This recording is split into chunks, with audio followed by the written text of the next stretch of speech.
guys! Welcome back again sa ating YouTube channel. So for today's video ay magluluto tayo ng sinigang na hipon. Kaya ito guys yung ating hipon na linisan na natin ito at natanggalan na rin ng bituka. At ito guys yung ating mga ingredients: kamatis, luya, sibuyas, talong, siling green, okra. At nandito guys yung ating kangkong na himay-himay na natin at binabad natin siya sa tubig na may asin. At meron na tayo guys dito na masalang na tubig. Ayan, nakulo na. Ilalagay na rin natin guys yung ating luya, sibuyas at kamatis. Taktakan natin ang asin. At maglalagay din tayo guys ng buong paminta. At ito guys ay atin siyang munang tatakpan. Antayin natin kumulo.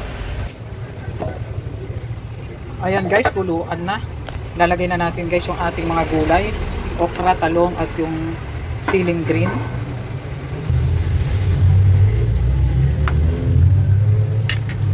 Ito ay ating takpan ulit guys. Update guys sa ating niluluto. Ayan guys, ilalagay na rin natin guys yung ating kangkong.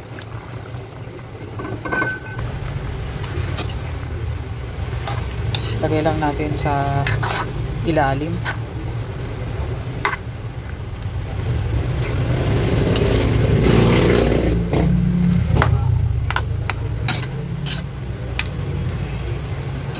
At ilalagay na rin natin guys yung ating mga hipon.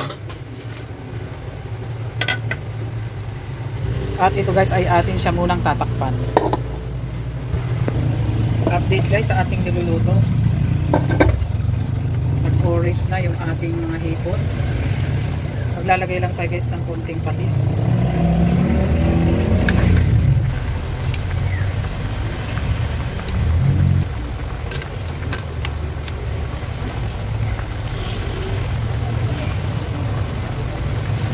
Mabilis lang maluto itong ating mga hipon guys, kaya tayo ay maglalagay na rin ng pang-asin.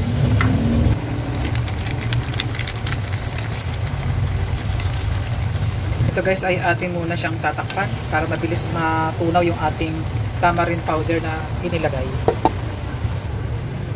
Update guys ulit. Kaya ayan na nga guys, it's done na ang ating sinigang na hipon. Kaya thank you for watching and don't forget to subscribe. Bye bye!